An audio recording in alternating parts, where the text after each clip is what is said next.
প্রথমেই উচ্চ মাধ্যমিক মাধ্যমিকের যারা পরীক্ষা দিয়ে দিয়েছেন মাদ্রাসা, অনেক অভিনন্দন রইল তাদের জন্য। উচ্চ মাধ্যমিকের সকলকে ওদের পরীক্ষা শুরু হয়েছে, আমি অনেক অভিনন্দন জানাই। হাই মাদ্রাসাও শুরু হয়েছে, ICSE CBSE সহ আরো যেসব পরীক্ষা শুরু হয়েছে, আমি সকল ছাত্রছাত্রী বন্ধুদের অভিনন্দন জানাই। নমস্কার বন্ধুরা, এই মুহূর্তে আপনারা সকলেই চিন্তিত আছেন 2024 মাধ্যমিক বা উচ্চ মাধ্যমিক পরীক্ষাতে আমরা পাশ করতে পারবো কি পারবো না।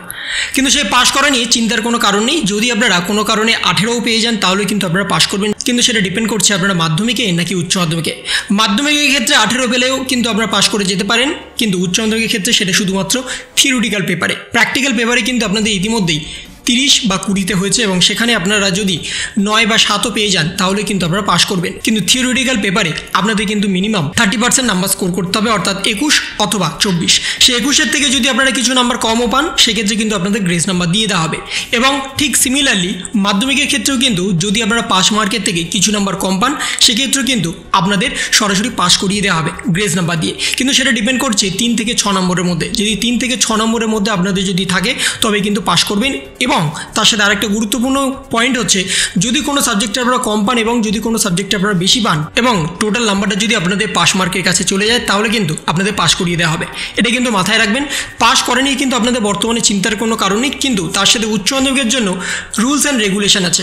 রুলস অ্যান্ড রেগুলেশন কিন্তু কোনোভাবে চেঞ্জ হয় না। বর্তমানে যা যা নিয়ম চলে আসছে সেই নিয়ম কিন্তু আজও আছে, গত বছরে ছিল, তার আগের বছরে ছিল। সিলেবাস পরিবর্তন হয়েছে, সিলেবাসের ক্ষেত্রে অনেক রকম চেঞ্জেস এসছে। যা রুলস অ্যান্ড রেগুলেশন ছিল 2006, সেই রুলস অ্যান্ড রেগুলেশন মেনেই কিন্তু বর্তমানে পরীক্ষা হচ্ছে। এবং সেই রুলস অ্যান্ড রেগুলেশনের 16 নম্বর পাতার 4 A যে অ্যাক্ট আছে সেখানে স্পষ্টত জানিয়ে দেওয়া হয়েছে, যদি কোনো ছাত্রছাত্রী উচ্চ মাধ্যমিকে 30% নাম্বার পায় তাহলে কিন্তু তাকে পাস করানো হবে, কিন্তু সেটা থিওরিটিক্যাল এবং প্র্যাকটিক্যাল উভয় ক্ষেত্রে সেপারেটলি।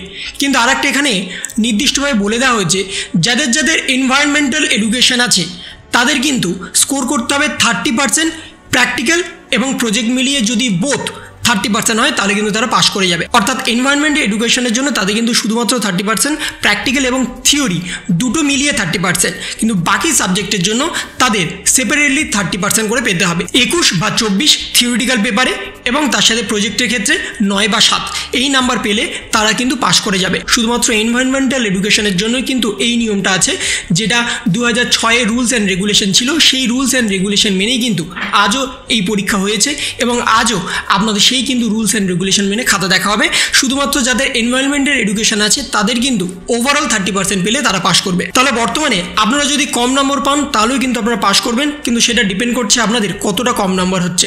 যদি আপনারা অনেক বেশি কম নম্বর পেয়ে যান তাহলে কিন্তু আপনাদের গ্রেস নাম্বার দিয়েও কিন্তু সেটা সম্পূর্ণ করা যাবে না। যতটা পরিমাণে গ্রেস নাম্বার দেওয়া সম্ভব সেটা ডিপেন্ড করছে আপনাদের খাতা কিভাবে প্রেজেন্ট করেছেন, খাতাতে কিভাবে লিখেছেন, খাতা কতটা পরিষ্কার পরিচ্ছন্ন আছে, বানান কতটা ভুল নেই, এই সমস্তর উপর ডিপেন্ড করেই কিন্তু আপনাদের গ্রেস নাম্বার দেওয়া হয়। এবং সেক্ষেত্রে যদি আপনাদের সমস্ত কিছু ঠিকঠাক থাকে তাহলে কিন্তু আপনাদের ম্যাক্সিমাম 6 নম্বর গ্রেস নাম্বার পেয়ে যেতে পারেন, কিন্তু তার অধিক কিন্তু আপনাদের দেওয়া হবে না।